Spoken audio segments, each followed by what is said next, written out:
Hey lovelies, welcome back to Miss Indecisive's kitchen, and today we're going to be making pumpkin spice loaf. I'm using the natural pumpkin, not the canned one. So what I did was to put these pumpkin in the air fryer for about 45 minutes, or you can do it until it's soft. You can also use the oven as well, but I wanted something that would have been faster. The end goal is we're going to be making pumpkin puree. I'm not going to blend mine this time around. I'm just going to whisk it out and then use a spatula to get it extra soft. For this recipe, you're going to need 2 large eggs, 1 cup granulated sugar, 1 cup pumpkin puree, and half cup of canola or vegetable oil, 2 teaspoons pumpkin pie spice.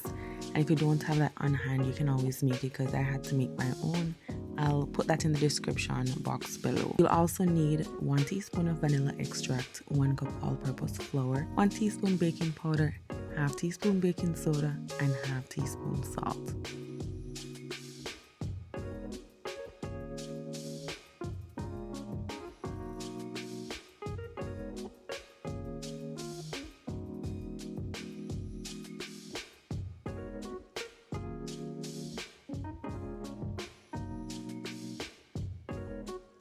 In a separate bowl, you're going to combine your eggs, sugar, oil, pumpkin puree, vanilla, and the pumpkin spice. You're going to combine this until it's smooth, and off camera I had mixed the dry ingredients, and that's the flour, baking powder, baking soda, salt, set aside until needed.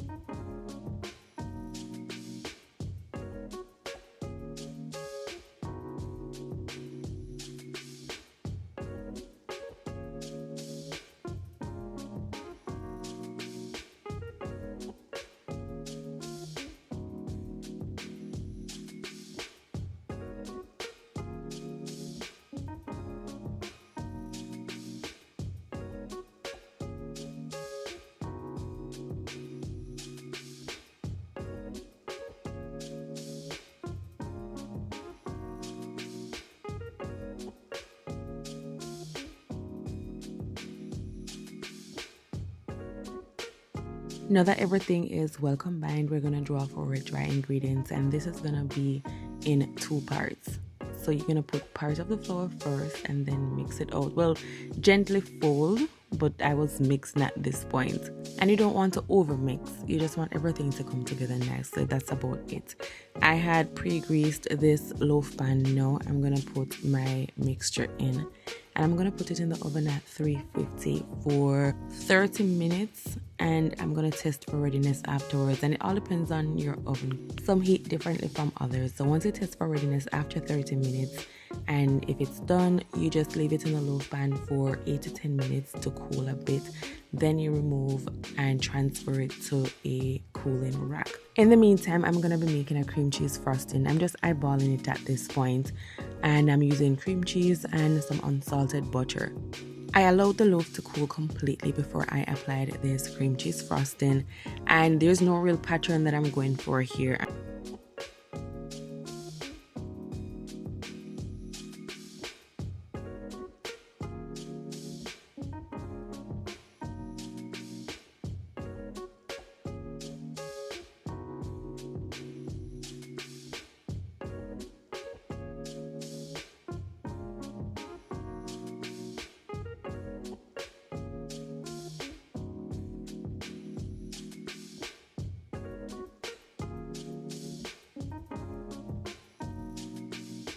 This is the end result, and this is the loaf sliced. I couldn't wait to dig right in.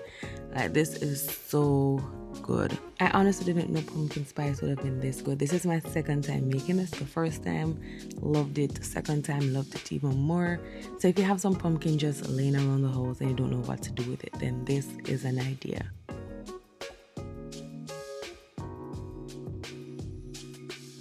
It was so soft and moist and full of flavor. The spice, the pumpkin spice combination, chef's kiss. Please check out my description box below. That's where I'm gonna have the ingredients listed and the pumpkin spice mixture listed as well, in case you want to make that from scratch at home. And if you like this video, don't hesitate to give it a thumbs up. Subscribe to see more recipes like this, and thank you so much for watching. Bye.